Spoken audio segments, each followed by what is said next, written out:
everybody. Good afternoon. How are we? Great. Good to see you all. I want to start today by addressing the U.S. Army soldiers who went missing while conducting a mission to repair and tow an immobilized tactical vehicle in Lithuania in the early hours of March 25th. Tragically, 3 soldiers were found deceased in Lithuania yesterday, and it pains me to confirm that today the 4th soldier was also found deceased. The President, the Secretary of Defense, and the entire White House are praying for the victims' friends and family during this unimaginable time. This is another stark reminder of the selfless sacrifice of our brave military men and women who risk their lives around the world every day to keep us safe. God bless them. On another note, at our southern border, there is more massive news. Southwest border crossings in March fell to the lowest level in American history, down 94% from March of last year under President Biden, when 137,000 illegal aliens poured across our wide-open southern border. Thanks to President Trump's leadership, Border Patrol agents are now back to doing the jobs they signed up for, securing the border, rather than serving as travel agents for illegal aliens. The Los Angeles Times captured the Trump effect on the border with a recent article. Their headline read, "California-Mexico border, once overwhelmed, is now nearly empty." With so few migrants coming into the U.S., they wrote, "Shelters that once served migrants have completely closed." Deportations of illegal aliens who threaten the safety of the American people are also continuing at a rapid pace. Over the weekend, the United States military transferred a group of 17 violent criminals from the Tren de Aragua and MS-13 terrorist organizations to El Salvador. And an illegal alien who was released by the Biden administration into our country was just arrested in Georgia and charged with the horrific killing of Camelia Williams, a mother of 5 and grandmother. The suspect has now been indicted on charges of malice murder, felony murder, aggravated assault, rape, aggravated sexual battery, and necrophilia, which, for those who don't know, necrophilia is a sexual obsession with a corpse.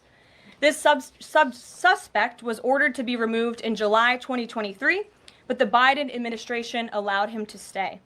This case represents the ruthless murderers, rapists, and pedophiles who Joe Biden and Democrats let into our country over the past 4 years through our southern border.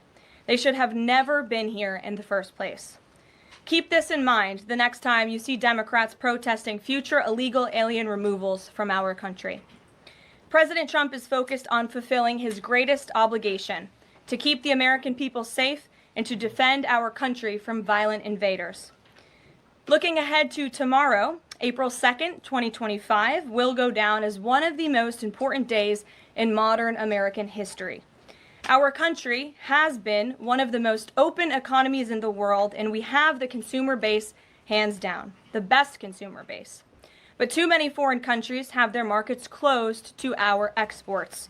This is fundamentally unfair.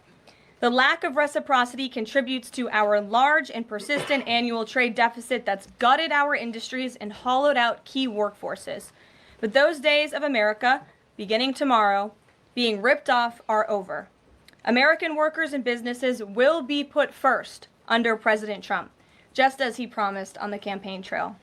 The president's historic action tomorrow will improve American competitiveness in every area of industry, reduce our massive trade deficits, and ultimately protect our economic and national security. President Trump's economic vision is rooted in common sense. America will offer companies the lowest taxes, energy costs, regulations, if they make their products right here in the United States and hire American workers for the job. It's simple. If you make your product in America, you will pay no tariffs. We have already seen a number of the largest companies in the world respond to this economic approach. For example, Project Stargate, led by Japan-based SoftBank and US-based OpenAI, and Oracle, announced a $500 billion private investment in the United States-based artificial intelligence infrastructure. Apple announced a $500 billion investment in U.S. manufacturing and training. NVIDIA announced it will invest hundreds of billions of dollars over the next 4 years in U.S.-based manufacturing. And the Taiwan semiconductor manufacturing company TSMC announced a $100 billion investment in U.S.-based chips and manufacturing. These are just a few of the investment announcements that have already been made, and it is clear that President Trump's America First approach is already working.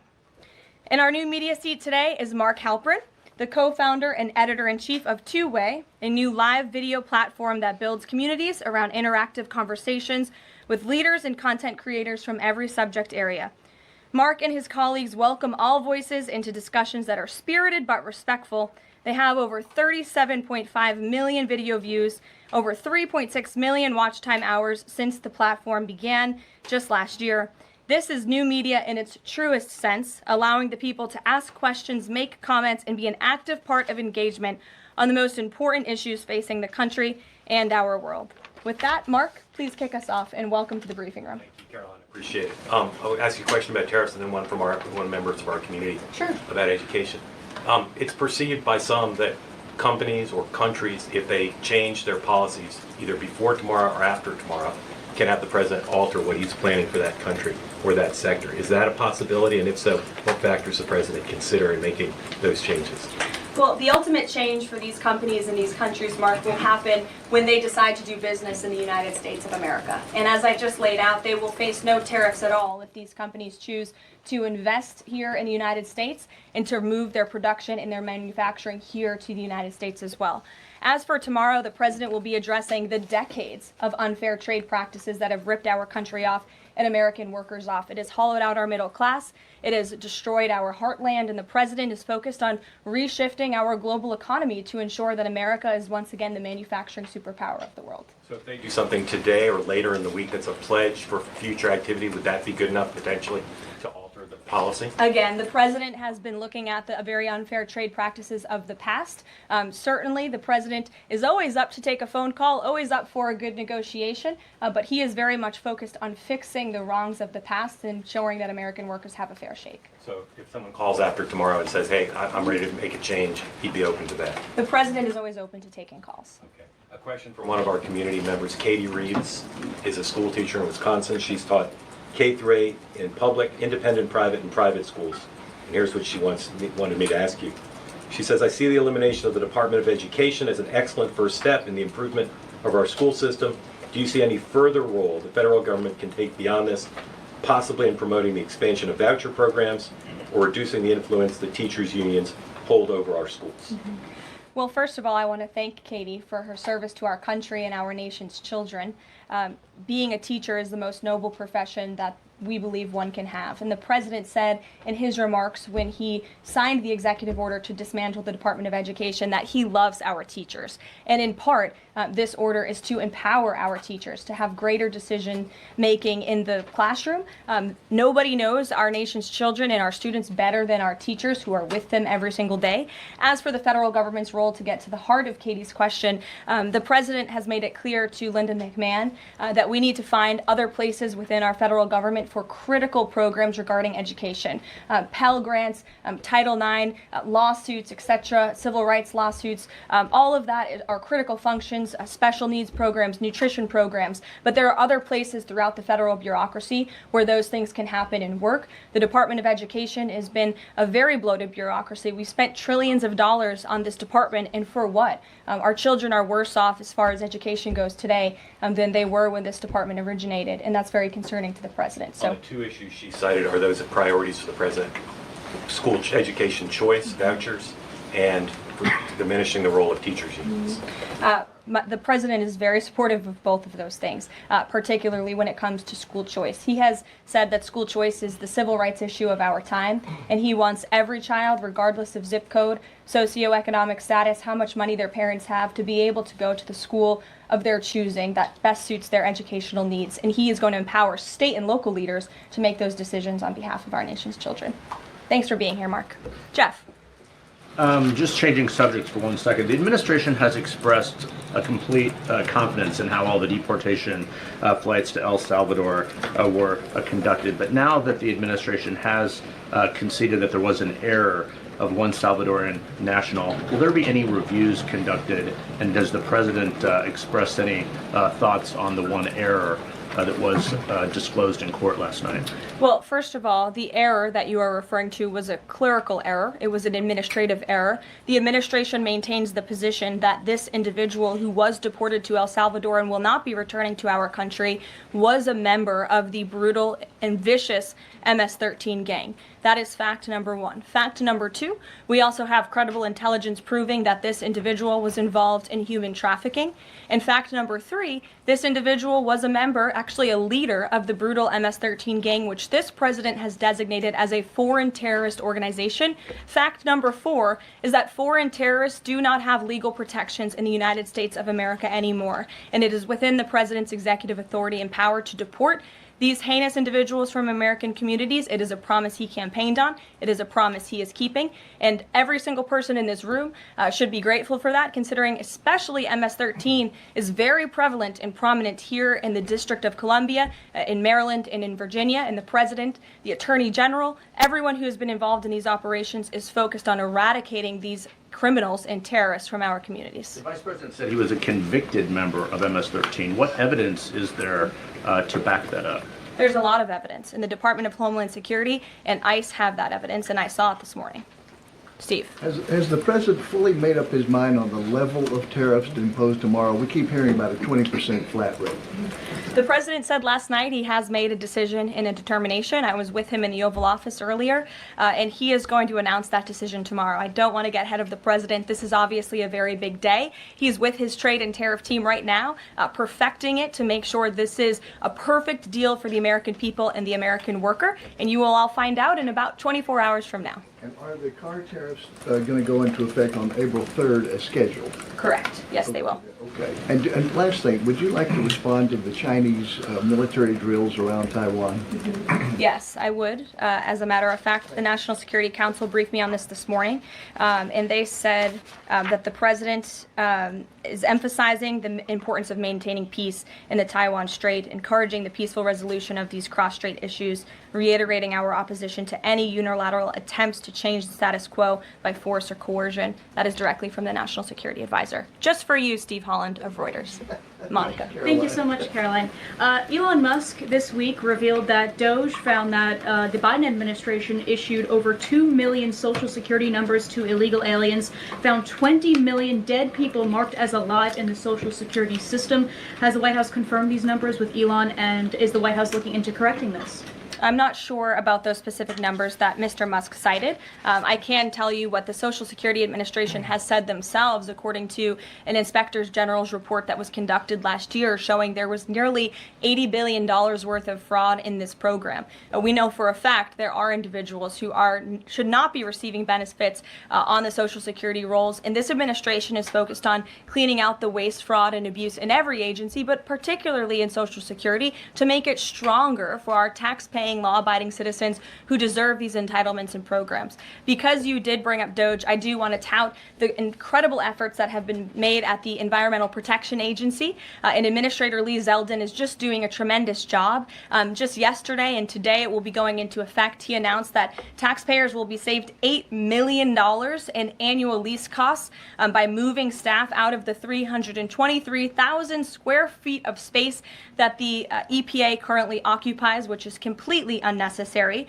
Yesterday, Administrator Zeldin also announced he will be shutting down a museum that the Biden administration built to tell a selective story about the EPA's history and climate change. It was a real pat on the back to President Biden. And guess how much American taxpayers paid for it? $4 million for this museum that I think only 1,000 visitors saw last year alone. And it will cost American taxpayers $600,000 per year to operate this museum. Well, it's not going to exist anymore. We're going to save taxpayers those critical funds. And Administrator Zeldin is very proud to announce that. And just at EPA alone, and the cuts that they have made, they've saved taxpayers more than $22 billion in wasteful grants and spending. Peter. Thank you, Caroline. When the president goes down to Florida on the weekends, does he ever hear from, there are so many retired folks down in Florida, does he ever hear from any retired Americans who are stressed about these wild swings in the stock market because of the tariff uncertainty, and they're sitting there on fixed income or living off a 401k, and They don't know how much money's going to be left. Well, certainly they are legitimate concerns, and the president takes those concerns very seriously, and he's addressing them every single day. And tomorrow's announcement is to protect future generations. The senior citizens you mentioned, it's for their kids and their grandkids to ensure that there are jobs here in the United States of America for their children to live the American dream, just like they presumably did. And as for their worries about their 401ks, their Social Security, I just addressed Social Security. This president is always going to protect it for our tax-paying senior citizens. As for their 401ks, look at what President Trump did for you in his first term. He is working on implementing that economic formula every single day by lowering inflation, lowering energy prices, massive deregulatory efforts, while simultaneously effectively implementing tariffs, and they'll hear more about that announcement tomorrow. And you said that the president right now is with the trade and tariff team. They are very confident that this is all going to work. But what if Yes. they're wrong? They're not going to be wrong. It is going to work. And the president has a brilliant team of advisors who have been studying these issues for decades. We are focused on restoring the golden age of America and making America a manufacturing superpower. And again, Peter, I would point you to the investments that have already trickled into this country. And the president hasn't even made his tariff announcement yet tomorrow. There have been billions of dollars in private investments from around the world pouring into American communities. What does that look like for those watching at home, for the people you mentioned worried about their own economic circumstances? It means more jobs in your communities, which means more money, more investments, more money in your pocket. That's what the president is committed to. And I would be remiss if I didn't mention the president's commitment to tax cuts, which we are counting on Congress to do, especially on Social Security. And one more. Sure. Are the special elections today a referendum on the president? I think first of all, as you know, I'm a government employee now, so I'm not very much allowed to comment on elections that are taking place. That's something to get used to, having just been on the campaign trail for quite some time. But the president is the leader of the America First movement and the MAGA movement. And that was made very clear on November the 5th when he received nearly 80 million votes. I could also say that it is the constitutional right of every law-abiding American in these places where these elections are being held to vote, and every American should exercise their constitutional rights. Sure. Thanks, Carolyn. A few questions about this deportation case. First, I wanted to clarify something that you said to Jeff a few minutes ago. You said you'd seen evidence that this man was a convicted gang member. In what court was he convicted and for what? This individual was an MS-13 ringleader. This individual was also engaged in human trafficking. And I'm glad you brought up this point again, because I would like to point out that if you just saw the headline from the insane, failing Atlantic magazine this morning, you would think this individual was Father of the Year, living in Maryland, living a peaceful life, when that couldn't be further from the truth. They didn't even mention in the title of that article, or even in the first paragraph, that this individual is an illegal criminal who broke our nation's immigration laws. He is a leader in the brutal MS-13 gang, and he is involved in human trafficking, and now MS-13 is a designated foreign terrorist organization. Foreign terrorists have no legal protections in the United States of America, and this administration is going to continue to deport foreign terrorists and illegal criminals from our nation's interior. But a judge ordered that he should remain in this country. So are you saying that it is okay to ignore a judge's ruling if you don't like it? Who does that judge work for? He's an immigration It was an judge. immigration judge who works for the Department of Justice at the direction of the Attorney General of the United States, whose name is Pam Bondi, who has committed to eradicating MS-13 from our nation's interior. And let me tell you why we've made this commitment. MS-13, may I remind each and every one of you, is a brutal and vicious gang. They raped and strangled a 20-year-old autistic woman to death in Maryland. They hacked 4 people to death with machetes in a park on Long Island. They have kidnapped, sexually tortured, and shot a teenage girl in Texas after she insulted them, allegedly. Killed and mutilated a 17-year-old girl in Virginia, stabbing him 16 times and cutting off his hands. They beheaded and cut out the heart of a man in Washington, D.C., They raped and murdered a 13-year-old girl in California. They sex trafficked a slew of young girls, including one who was just 12 years old. Raped an 11-year-old girl in Brooklyn while her brother was in the room. Sex trafficked a 13-year-old in Maryland and Virginia, miles away from this White House, even beating her 26 times on her backside with a baseball bat. Pressured homeless New Yorkers to undergo unnecessary surgeries such as spinal fusion in order to bolster their fraudulent lawsuits. These are vicious criminals. This is a vicious gang. And I wish that the media would spend just a second of the same time you have spent trying to litigate each and every individual of this gang who has been deported from our country as the innocent Americans whose lives have been lost at the hands of these brutal criminals. We maintain our position, and very strongly so. Jennifer. One more on the tariffs. Can you say what the latest thinking is on the start date? I know you were just in the Oval. Are they all going to take effect this week on the reciprocal tariffs? And whenever they start, is that enough time for companies and everyone involved to adjust to that start date? My understanding is that the tariff announcement will come tomorrow. They will be effective immediately. And the president has been teasing this for quite some time, as you know. He's talked a lot about April 2nd as Liberation Day in America. It would be taking place today if not for April Fool's Day. But tomorrow will be the day, and he's been talking about it for a while. And as a result, you've seen these companies make commitments to investing right here in the United States. Jasmine. Thank you so much. I wonder, back on tariffs, what, if any, market indicators is the White House looking for to see if this tariffs plan is successful down the line?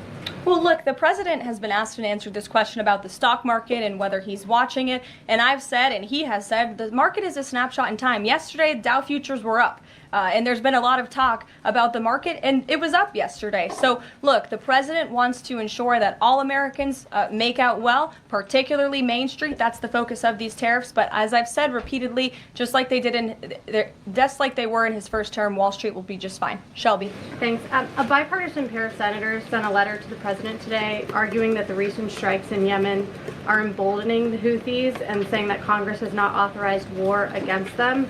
Is the administration planning to consult with Congress at some point or going forward regarding the strikes, and any response on the letter? Well, I would absolutely reject Congress's claims. Who made those claims in Congress? Senator Jeff Merkley and Rand Paul. Okay, well, I would absolutely reject those claims. These Houthi strikes have been incredibly successful. Last time I was at this podium, there were more than 100 successful strikes. There have now been over 200 successful strikes against the Houthis. Iran is incredibly weakened as a result of these attacks. And we have seen they've taken out Houthi leaders. They've taken out critical members who were launching strikes on naval ships and on commercial vessels. And this operation will not stop until the freedom of navigation in this region is restored, which is a critical principle. And this president stands behind our Defense Department, who's doing a tremendous job. And are they going to, is the White House going to confer with Congress going forward on this? I would have to ask our team here at the White House, but the president is well within his authority, as is the Secretary of Defense. Again, these are defensive strikes. The Houthis have been launching attacks on U.S. naval vessels and commercial ships for quite some time. Go ahead.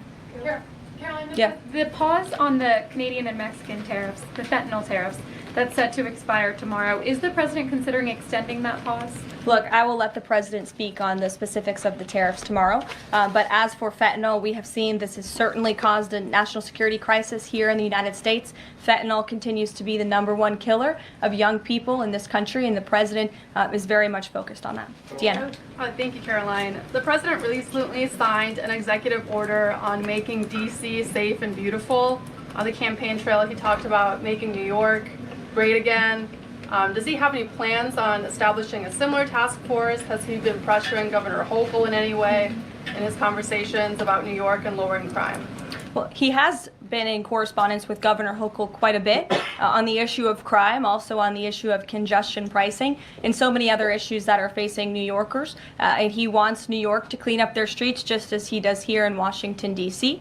He also speaks to Mayor Adams as well. So he's engaged with state and local leaders across the entire country to ensure they're doing their part to help American citizens in each and every state, regardless of if it's a red state or a blue state.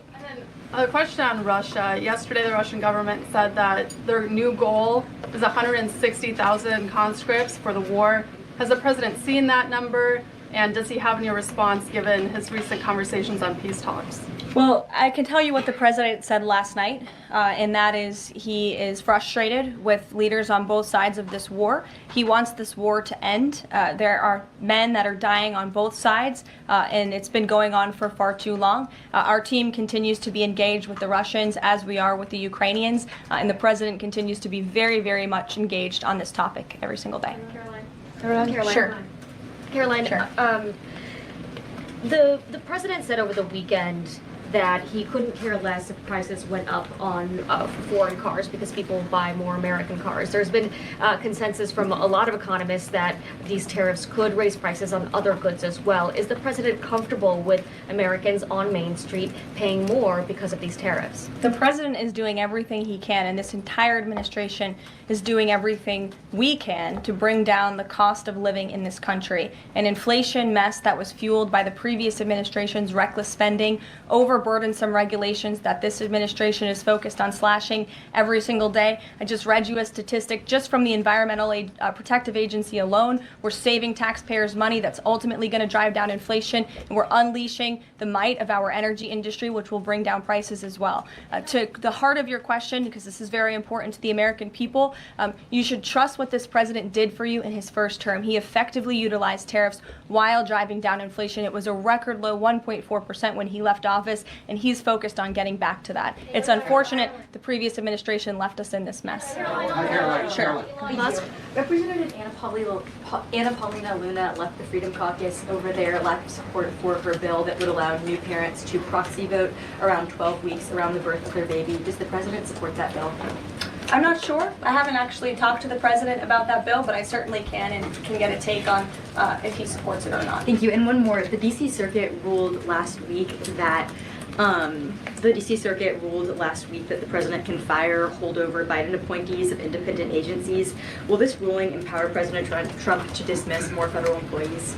Well, the president has given the responsibility to his cabinet secretaries to hire and fire at their respective agencies, and they reserve that right. You saw the Secretary of Health and Human Services announced more layoffs today. This is all part of the administration's effort for a mass reduction in force in the federal bureaucracy here in Washington, D.C. to save American taxpayers money. As for agencies within the president's executive authority, the president retains that right. And we've seen there have been bureaucrats at some of these agencies that have been trying to act independent. They need to remember who they work for. It's the executive of the executive branch. You look at the United States Institute of Peace, for example. There was a little bit of a standoff with bureaucrats over there who didn't want to realize who they work for, and that is Donald Trump. And President Trump is focused on streamlining these agencies to save American taxpayers money, and he has every right to do that. Caroline. Sure. Go ahead. Thanks, Caroline. Yeah. In Gaza, the bodies of 15 rescuers have been found in their sort of ambulances where they were apparently killed by Israeli forces. Just wondering if the White House is going to be calling on Israel to investigate that and to try and avoid similar casualties involving rescue workers in future. Well, as for the specific situation you just mentioned, I'll talk to the president about it and our national security team. What I can tell you is what I've spoken with the president on. He very much remains committed to backing Israel, and it was only because of this president and his team's leadership that we had a temporary ceasefire in Gaza, that we were able to bring many hostages home, and the president made it very clear to Hamas, you get the hostages out, all of them, or there will be hell to pay, and Hamas is certainly witnessing what it feels like for all hell to be paid, and the president supports Israel's right to defend itself. Any progress at all on a ceasefire at the moment as far as the president's concerned? The president and his team continue to be engaged on this every single day. Sure. Go ahead, Sam. So I'm just wondering, related to that, if you have an approximate date for the president's first foreign trip. I think there was a little confusion yesterday about what month he was talking about. And then will he need a ceasefire to be in place or closer, either in Gaza or in Ukraine, before that trip takes place? Mm-hmm. The president will be heading to Saudi Arabia in May. As for specific dates and details, we will be reading those out to you as soon as we possibly can. I know our teams are working on the details of that trip. And then again, as for a ceasefire, the president's made it clear that's what he wants to see in Russia and Ukraine, and his team continues to be engaged on it every day. And Kelly. Signal, you said case closed yesterday. Do you, as that case was closed, do you have anything that you can share about what was learned, how this can be avoided in the future, any sort of findings from that investigation? The case is closed, and the president continues to have confidence in his national security advisor. Yes, Kelly. Kelly. Thanks, Caroline. So sorry, Ed. Ed, I'll come to you after. The president I'm glad you're so eager to ask a question. It's Liberation Day. Yes, it is. Caroline, the president has said foreign Tomorrow. countries and companies will eat the cost of tariffs. In his speech on Inauguration Day, he said, quote, instead of taxing our citizens to enrich other countries, we will tariff and tax foreign countries to enrich our citizens. Right. So then why did he have to tell the domestic automakers not to raise prices? Well, that was a private conversation that was had. I'm not sure if that comment was made or was not made. But as for what the president said in his Inauguration Day speech, he's absolutely correct. A tariff will be a tax on these foreign nations, these foreign companies, and if they want to be absolved of that tariff, then they can come here to the United States of America to do business, bring their jobs here.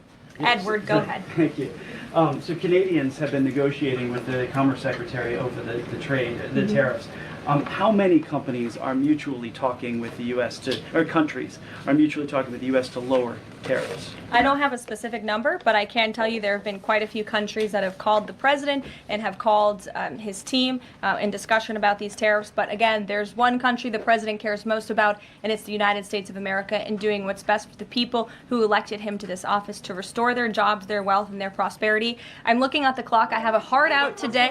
I have a hard out today because I'm actually heading over to the State Department with the First Lady of the United States.